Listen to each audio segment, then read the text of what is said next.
You know that person who finally has a free Saturday? No plans, no errands, no one needing anything, and within 20 minutes, they're cleaning a drawer they haven't opened in 2 years. They sat down, they tried to watch something, their hand kept drifting to the phone, they picked up a book and read the same paragraph 4 times, and by the afternoon, this strange low buzzing started under their ribs. Not quite anxiety, not quite anger, just a feeling like they were doing something wrong by doing nothing. They told themselves they'd earned the rest. They couldn't feel it. They reorganized the spice rack instead. You don't feel guilty when you're being lazy. You feel guilty when you're being still. And here's what the research actually shows. The discomfort you feel doing nothing isn't a sign you have a bad relationship with rest. It's a sign your nervous system was trained to read stillness as danger.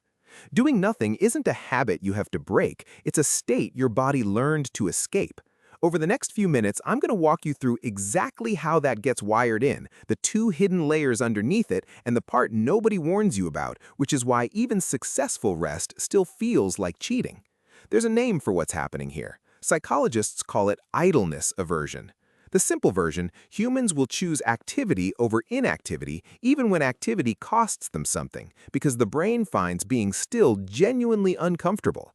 A 2010 study at the University of Chicago by Christopher hsee gave people a choice between waiting 15 minutes doing nothing or walking somewhere for no real reward. Most people chose the walk, even when the walk was harder, even when it gave them nothing.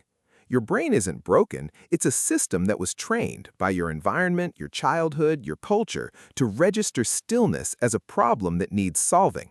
The guilt isn't a moral failing, it's a calibration. And calibrations can be examined. The first layer is conditional reinforcement. The way most people learn what makes them valuable is through what they get praised for, and almost nobody gets praised for resting. As a child, you learned very early that approval came when you produced something, finished homework, got the grade, helped without being asked, performed for the relative who visited. You weren't loved less when you sat quietly, you just weren't seen. Psychologist Carl Rogers called this conditional positive regard, and the research on it is consistent. Children who only receive warmth in response to output grow into adults who feel invisible when they're not producing it. So now, decades later, you sit on the couch on a Saturday and a quiet voice says, "What are you actually doing right now?" That voice isn't your conscience, it's an old contract you signed before you could read. And here's the second layer most people miss. Even people raised with unconditional warmth often inherit this, because the second layer isn't personal, it's cultural. Sociologist Juliet Schor's research on the overworked American showed that since the 1970s, leisure became a category that had to be earned, scheduled, and justified. You weren't told you had to be productive, you absorbed it, from a world that doesn't have language for a worthwhile day spent doing nothing. So when you sit still, you're not just fighting your nervous system, you're fighting a script written by an entire economy that needed you to feel restless. So let's slow down here. You were told you were lazy. You were told you had no discipline. You were told you needed to fix your relationship with rest, build better habits, stop being so hard on yourself, as if the problem was a glitch in your willpower. None of that was true. What was actually happening is that a young version of you figured out, correctly, that being useful was the safest thing you could be. Doing earned warmth. Producing earned attention. Stillness earned nothing, or worse, made you a target. So you built a self that never stopped. And every time you try to rest now, that old system fires up and tells you you're in danger. You're not in danger. You're just a person who learned very early that being still felt unsafe.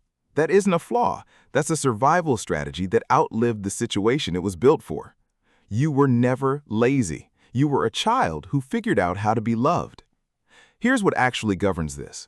Rest doesn't feel restorative until your nervous system believes it's safe. And your nervous system doesn't believe anything you tell it. It believes repeated experience.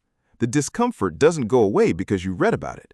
It softens, slowly, through small doses of stillness that don't get punished. Neuroscientist Marcus Rachle's work on the default mode network showed that the brain doesn't shut off when you're doing nothing. It's doing some of its most important work, consolidating memory, processing emotion, generating insight. The thing your conditioning calls wasted time is the thing your brain has been waiting for. You don't have to earn rest.